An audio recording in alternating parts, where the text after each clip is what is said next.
ധീരം cinema കണ്ടു. ധീരം cinema ഒരു adults ഉള്ള സിനിമയാണ്.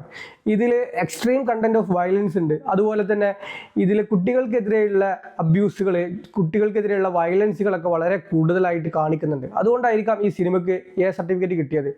അതുകൊണ്ട് തന്നെ കുട്ടികളെ കൊണ്ട് സിനിമയ്ക്ക് പോവാതിരിക്കുക. ഒരു അടിപൊളി സിനിമയാണ് ധീരം എന്ന സിനിമ. ഇപ്പോൾ തിയേറ്ററുകളിൽ ഓടിക്കൊണ്ടിരിക്കുന്ന സിനിമകളിൽ നിങ്ങൾ മിസ് ചെയ്യാതെ കാണേണ്ട സിനിമ കണങ്കാവലല്ല, അത് ധീരമാണ് എന്നാണ് ഞാൻ പറയാം. കളങ്കാവിൽ ഒരു സീരിയൽ കില്ലിങ്ങിൻ്റെ സിനിമയാണ്. അതുപോലെ തന്നെ ഒരു സീരിയൽ കില്ലിങ് തന്നെയാണ് ഈ ധീരം എന്ന സിനിമയും.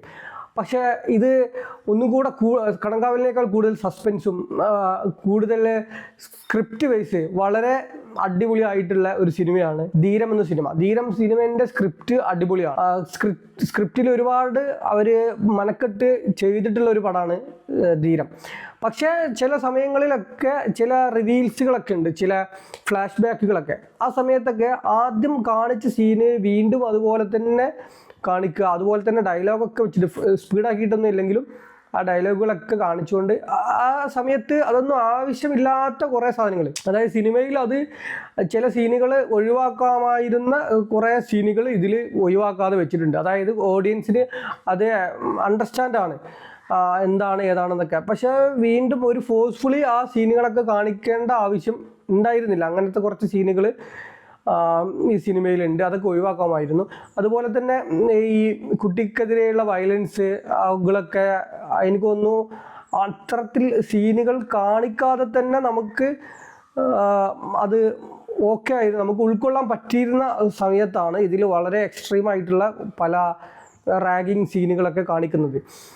അതുപോലെ ഒരു റേപ്പ് ചെയ്യുന്ന പെൺകുട്ടിയുണ്ട്, ആ റേപ്പ് ചെയ്യുന്ന ഇതൊക്കെ വളരെയധികം ഫോക്കസ്ഡ് ആയിട്ട് അത് കാണിക്കുന്നുണ്ട്. അപ്പോൾ അതിൻ്റെ ഒന്നും ഒരു ആവശ്യം അതിലുണ്ടായിരുന്നില്ല. അതിന് മുമ്പേ തന്നെ ഈ കുട്ടി റേപ്പ് ചെയ്തുവെന്നും ഒക്കെ ഈ സിനിമയിൽ മനസ്സിലാവുന്നുണ്ട്. ആളുകൾക്ക് അതിൻ്റെ ഒരു ഇൻറ്റൻസിറ്റി ഒക്കെ മനസ്സിലാവുന്ന വേറൊരു വീഡിയോയും സിനിമയിൽ കാണിക്കുന്നുണ്ട്. അപ്പോൾ അവിടെ നിന്നൊക്കെ നമുക്കിത് മനസ്സിലാവുന്നുണ്ട്. പക്ഷെ പിന്നീടും ഇതിൻ്റെ ഫ്ലാഷ് ബാക്കിലേക്ക് വരികയാണ്. അപ്പോൾ ഇതിൻ്റെ റിയൽ സീനായിട്ട് ഇതിൽ കാണിക്കുമ്പോൾ അത് വളരെ അതിൻ്റെ ആവശ്യം ഉണ്ടായിരുന്നില്ല ആ സീനും. അതുപോലെ തന്നെ ഈ ഒരു കുട്ടിയെ, ചെറിയൊരു കുട്ടിയെ, ആൺകുട്ടിയെ റാഗ് ചെയ്യുന്ന സീന്, അങ്ങനെ ആ കുട്ടിക്കെതിരെയുള്ള അബ്യൂസുകൾ, വയലൻസുകൾ അതൊന്നും അത്ര അങ്ങോട്ട് കാണിക്കേണ്ട ആവശ്യം ഉണ്ടായിരുന്നില്ല. അത്രയും കാണിച്ചതുകൊണ്ടാണ് ഈ സിനിമയ്ക്കൊരു എ സർട്ടിഫിക്കറ്റ് കിട്ടിയിട്ടുണ്ടാവുക. പക്ഷേ നല്ലൊരു പിടിച്ചിരുത്തുന്ന ഒരു ഇൻവെസ്റ്റിഗേറ്റീവ് ക്രൈം ത്രില്ലറായിട്ട് തന്നെയാണ് ഇതിൻ്റെ ഫസ്റ്റ് ഹാഫ് പോകുന്നത്. നല്ല എൻഗേജഡ് ആയിട്ടുള്ള ഫസ്റ്റ് ഹാഫാണ്. സെക്കൻഡ് ഹാഫിലേക്ക് വരുന്ന സമയത്ത് ഫസ്റ്റ് ഹാഫിൽ തന്നെ കുറച്ചൊരു ആവശ്യമില്ലാത്ത സീനുകൾ, അതായത് നേരത്തെ പറഞ്ഞ പോലെ ഒരു വട്ടം കാണിച്ച സീനുകളൊക്കെ പിന്നെ ഇങ്ങനെ കാണിക്കുന്ന ഒരു സീനുകളുണ്ട്. പിന്നെ സെക്കൻഡ് ഹാഫിലേക്ക് വരുമ്പോൾ കുറച്ച് കഥ ആ ഫസ്റ്റ് ഹാഫിനെ പോലെയല്ല, എൻറ്റയർലി ഡിഫറെൻ്റ് ആണ് സെക്കൻഡ് ഹാഫിലേക്ക് വരുന്ന സമയത്ത്. സെക്കൻഡ് ഹാഫിൽ കുറച്ചൊരു ഡ്രാമ ഒക്കെ വരുന്നുണ്ട്, ഒരു സീരിയൽ ടൈപ്പൊക്കെ ഇതിലേക്ക് വരുമ്പോൾ കാണാം.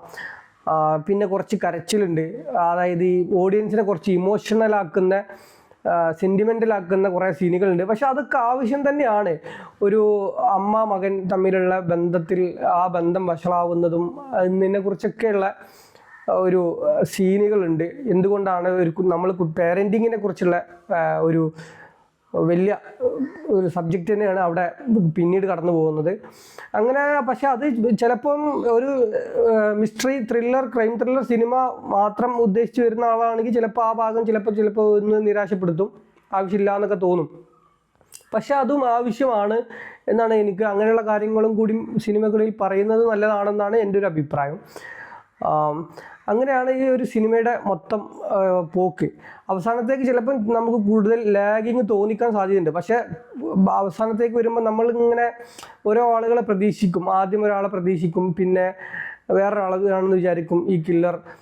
പക്ഷേ അങ്ങനെയൊന്നും അല്ലാതെ തന്നെ ട്വിസ്റ്റ് ആയിട്ട് ഇങ്ങനെ പോകുന്നുണ്ട്. പക്ഷേ ആ ട്വിസ്റ്റ് ഒരു മോശം രീതിയിലുള്ള ട്വിസ്റ്റൊന്നുമില്ല, നല്ല അടിപൊളി ട്വിസ്റ്റ് തന്നെയാണ്. ഈ ഒരു നമ്മളിങ്ങനെ ആലോചിക്കുന്നിടത്തു നിന്നൊക്കെ മാറി മാറി പോകുന്ന ഒരു ട്വിസ്റ്റ്.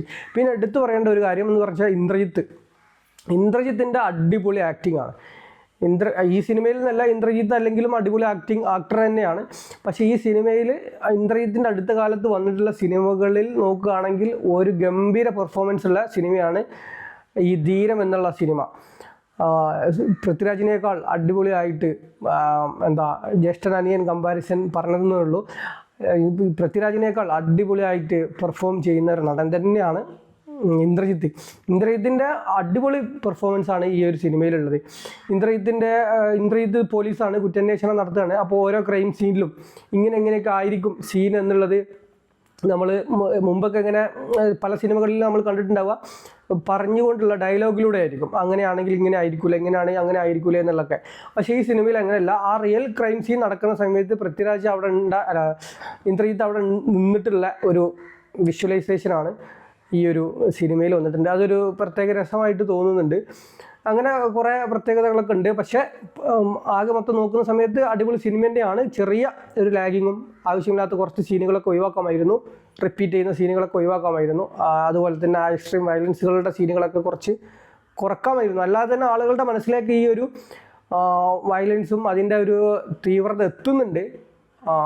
അത് ഓഡിയൻസിൻ്റെ ക്രിയേറ്റിവിറ്റിയെ അണ്ടർസ്റ്റിമേറ്റ് ചെയ്തതാണോ എന്നുള്ളത് മനസ്സിലാവുന്നില്ല. എന്തായാലും നിങ്ങൾക്ക് ഒരു 2.5 മണിക്കൂർ സമയം ഉണ്ടെങ്കിൽ ഈ ഒരു സിനിമ കാണാം.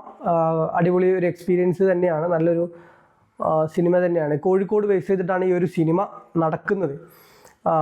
കോഴിക്കോടും അതുപോലെ തന്നെ ചിന്നക്കനാലും ആണ് ഇതിലെ പ്രധാന സ്ഥലം. സിനിമയിലെ സ്ഥലമാണ് കോഴിക്കോട് നിന്നാണ് ഷൂട്ടിംഗ് നടന്നിട്ടുള്ള കൂടുതൽ ലൊക്കേഷനുകളും കോഴിക്കോട് തന്നെയാണ്. നമ്മളെ പുതിയ NH-66 പുതിയ ഷോട്ടുകളുണ്ട്, ഏരിയൽ ഷോട്ടുകളൊക്കെ ഉണ്ട്. ഇതൊരു ഫസ്റ്റത്തെ സിനിമ ആയിരിക്കും എന്ന് എനിക്ക് തോന്നുന്നു. NH-66 വിഷ്വൽസുകളൊക്കെ ഉപയോഗിച്ചിട്ടുള്ള ഒരു ഫസ്റ്റ് സിനിമ ആയിരിക്കും ഈ ധീരം എന്നാണ് എനിക്ക് തോന്നുന്നത്.